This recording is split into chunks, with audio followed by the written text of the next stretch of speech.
Hey y'all, Christopher, Adventures in Off-Roading. I want to apologize to you. I promised you a TR4050 review. I've got it pretty much buttoned up, but I really want to get some footage of the GoPro underneath the truck while I'm driving it. And since I'm in the middle of this 4-lane conversion this past week, and I had to cut the exhaust, I'm just not able to drive it until I get the exhaust welded up, and that's a whole another ordeal. So instead, enjoy this video of rust hole repair that I found when doing the 4-lane. We're back at it again today.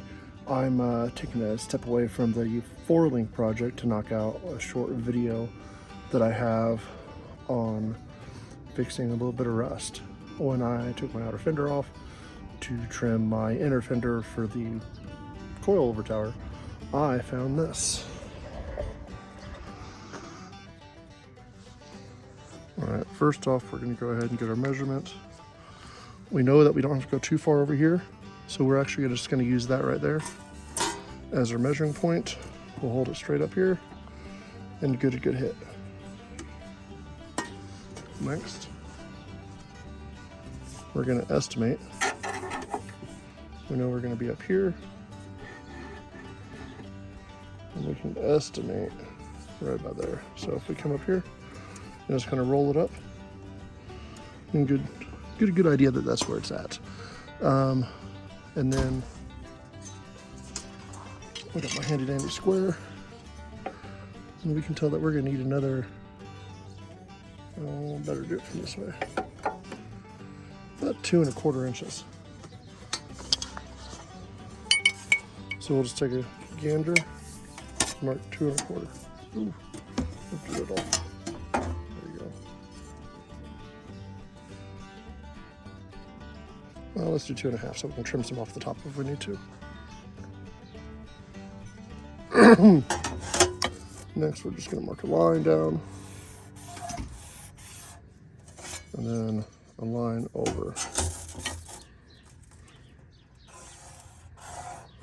Now, obviously, it doesn't quite meet up, so we're going to cheat. And you can't see it from your side, but I'm just extending that line down. Boom. And trim that up.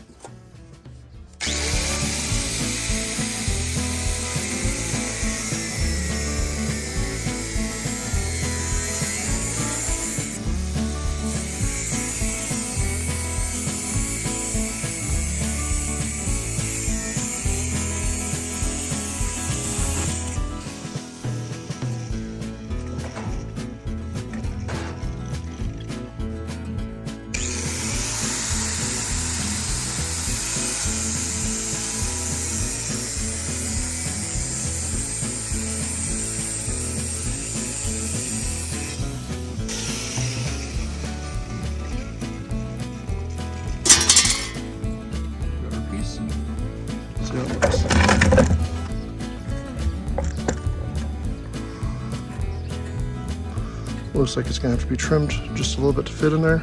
It's fine. We'll do that real quick.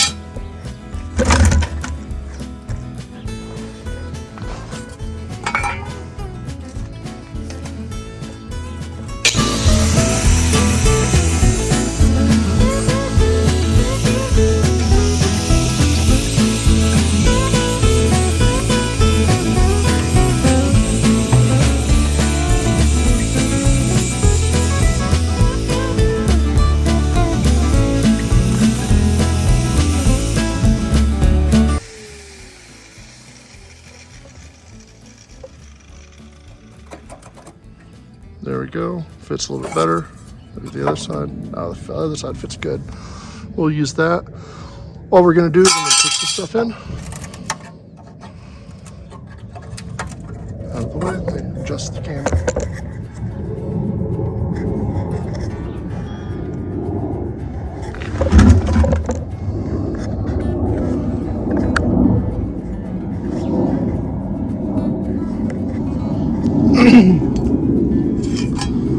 We already know that we're going to tuck up in here pretty good. Let's do the flat end.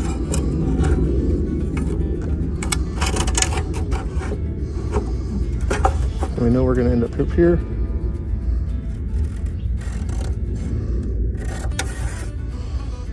And then we're actually only going to go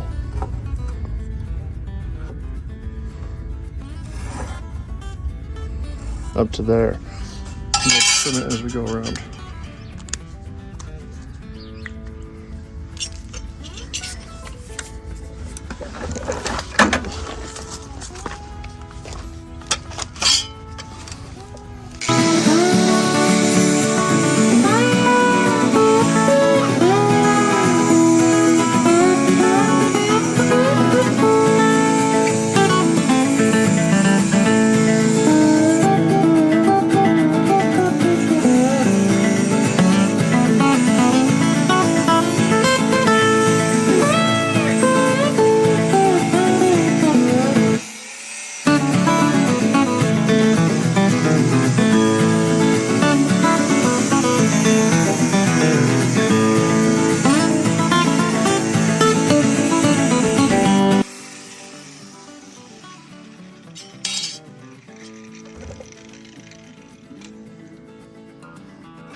Let's see how weak that was. Boom.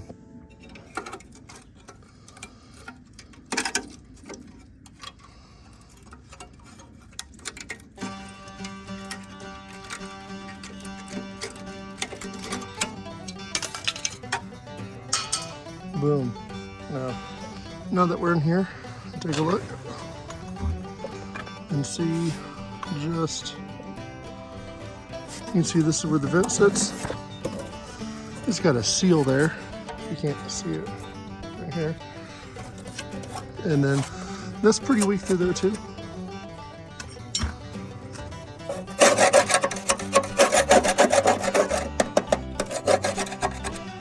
So I'm thinking there's no way to really cut either one of those plates out unless we want to get on the inside and monkey with it. So all I'm gonna do is I'm actually just going to make a small plate that fits here.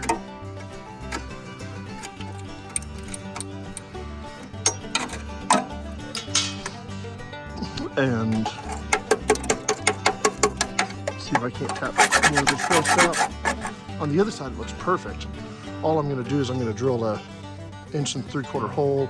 I bought a rubber gusset. I'm just gonna fill that hole up there. That way I can empty it out once a year from all the leaves and such, and if I feel like it. But let's see what we can't do with some measurements on the inner piece. We're gonna cheat here and we're just gonna use this. We know that this is a 7-inch square. We know this because, you know, 1, 2, 3, 4, 5, 6, and it keeps going to 7. So we're gonna look at this from a matter of, we're gonna do about 3. And we're actually probably gonna make this the 3x3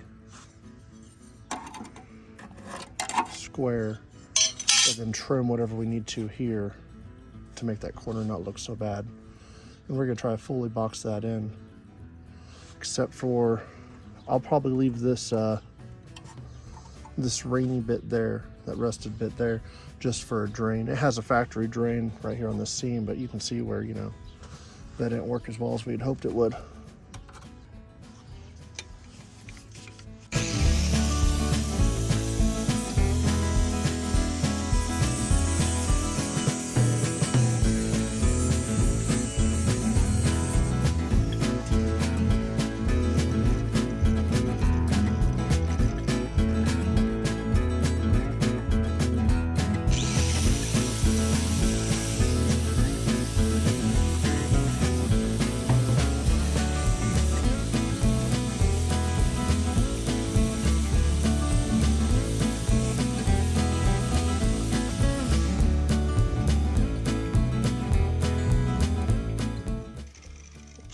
Hate to see a good piece of metal go waste.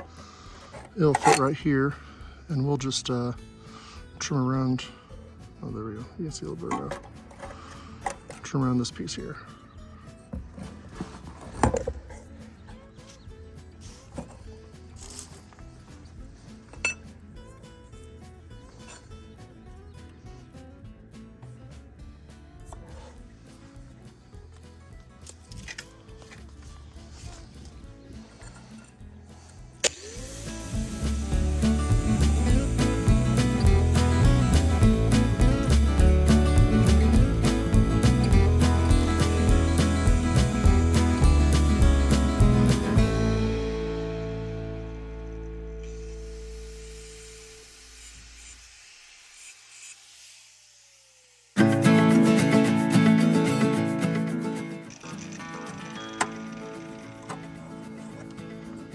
go.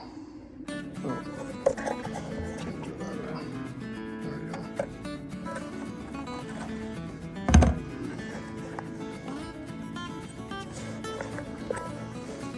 Now, sadly, I don't have long black. This has been waiting on for almost a week now.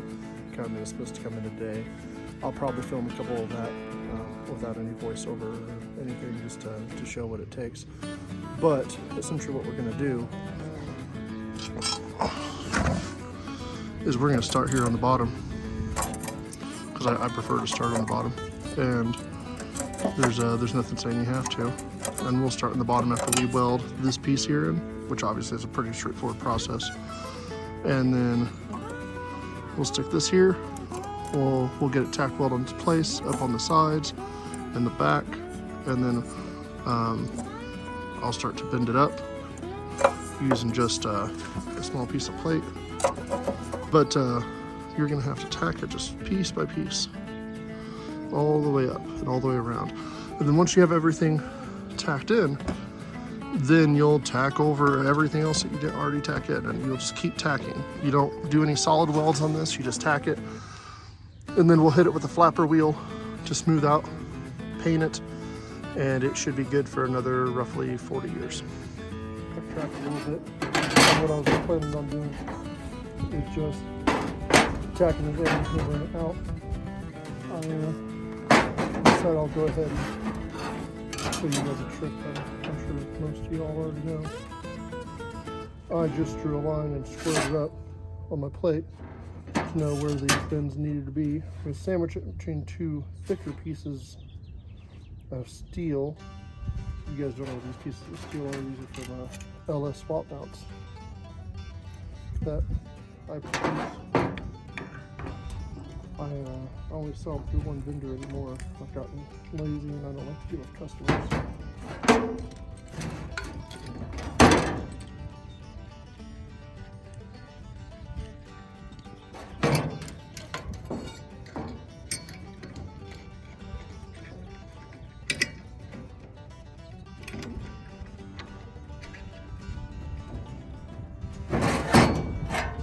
Once you have that there, you can just slowly bend. If you feel the need, tap.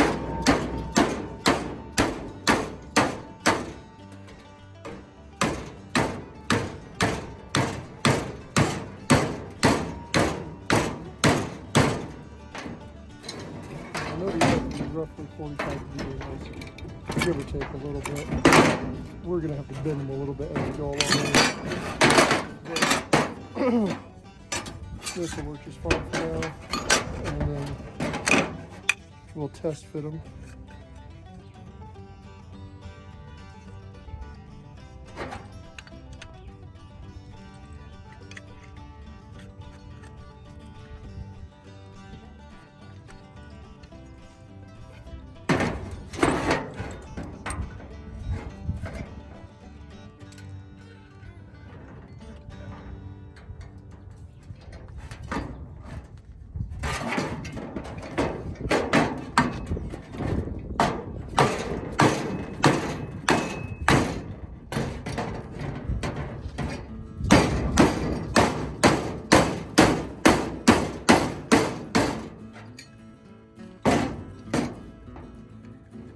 It's not going to be the prettiest no matter which way you look at it.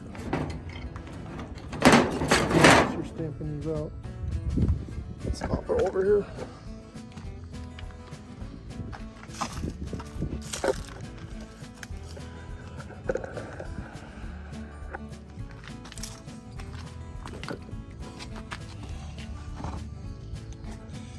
See that I've already cleaned up the edges a little bit. And then let's try this way. Alright. So we need a little bit more pinch on this back one than this first one.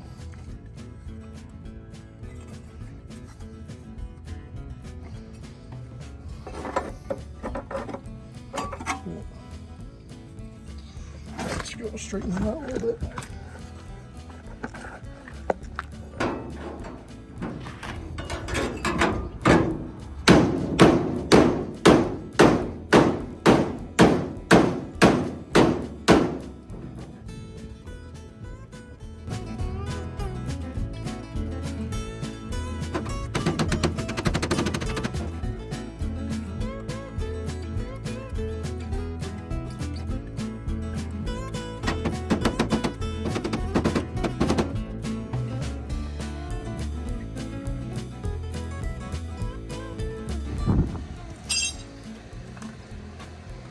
Alright, we got pretty good footprint here.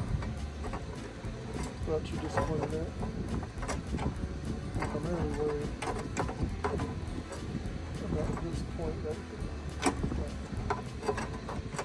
So, see that we're going over on this, so that's fine. I've got a nice little grinder, which I can trim.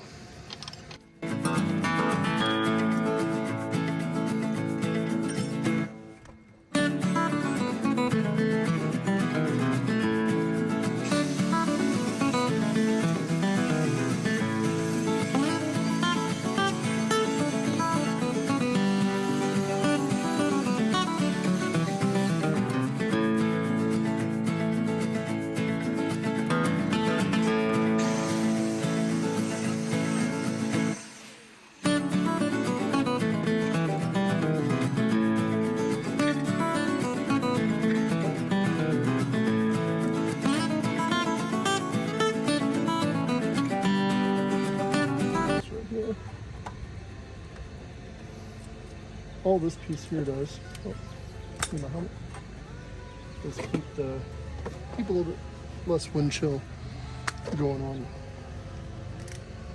through the bottom of the foot pan.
Those results, any structural load would be terribly upset with.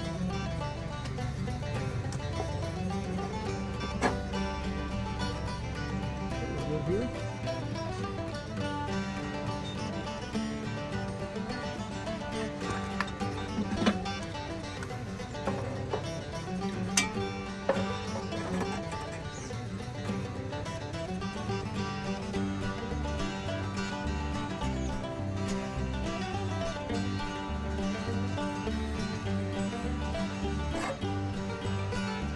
That was a true eyeball. Is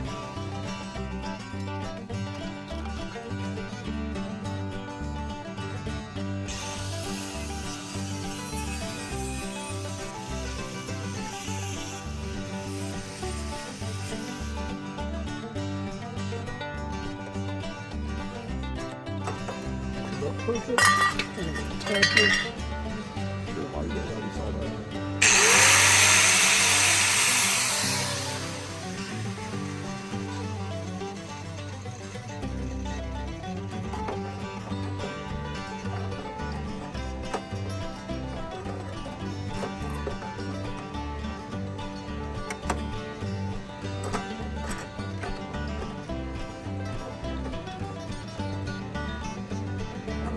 A little bit off this edge. He leaves, yeah, missed on the marker.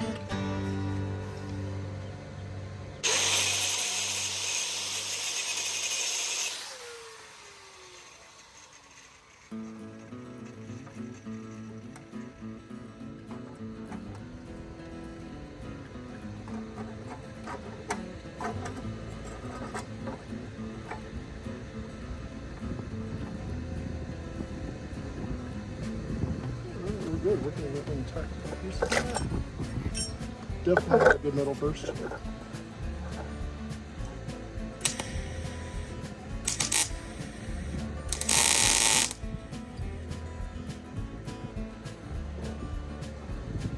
Alright. So, hold up just a little bit. We're going to be able to press that down.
looks like we're going to trim a little bit more of it off.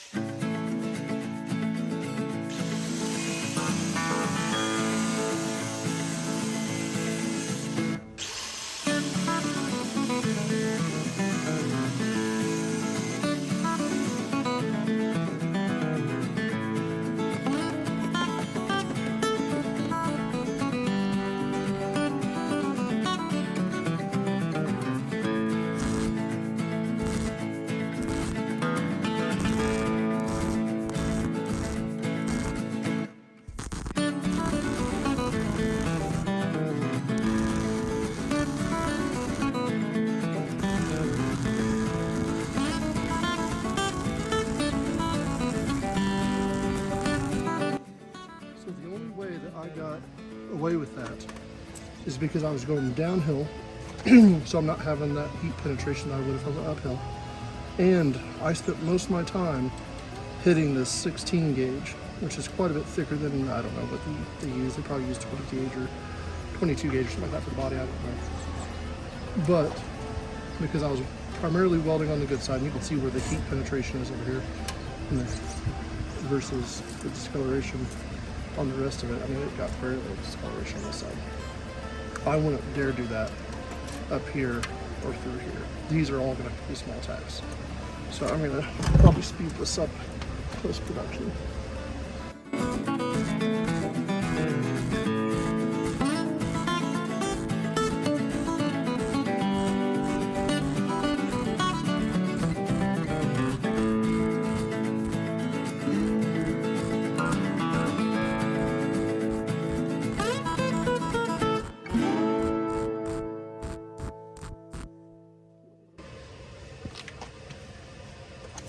Oh, I got wife kisses. I bet you guys do.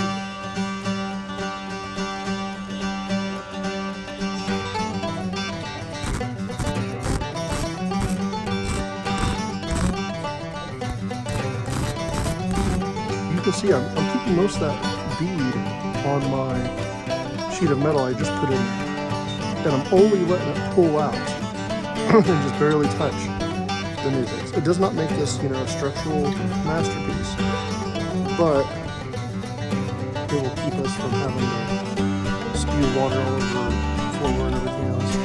And then those rust holes that are still there that came off whenever I was water wheel and stuff clean, I'm going to have to patch those tools out. Sometimes if you get primer, you can patch those with washer, patch them behind those. Obviously, we're too far past that, so we're going to bother with that. I'm probably just going to add some ornamental in there.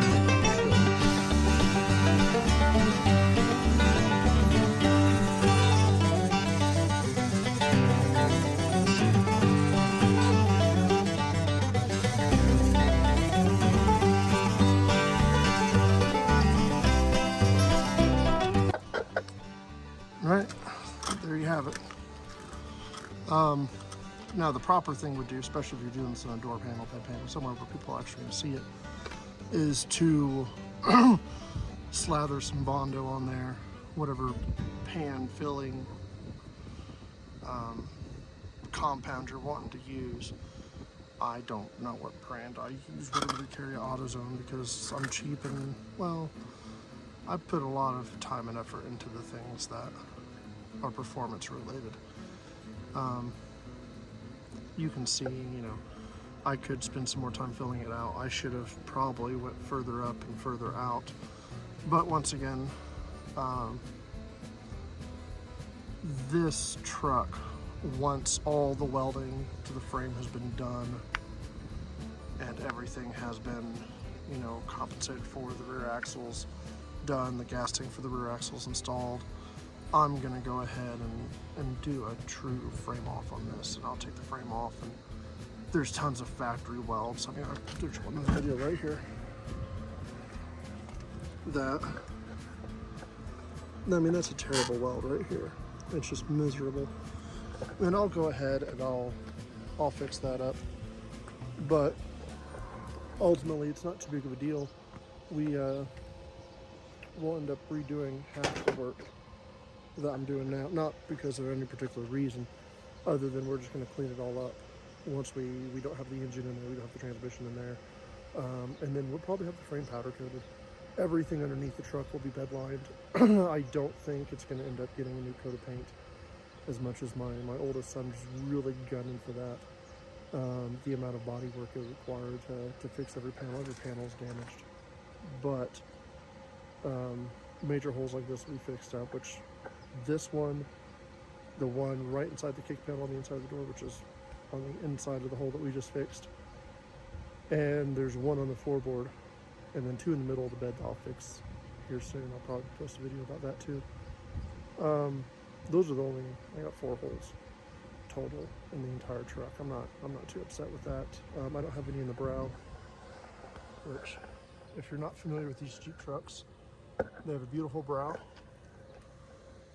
Looks like that park car look that was so popular in the early 2000s for boys' haircuts.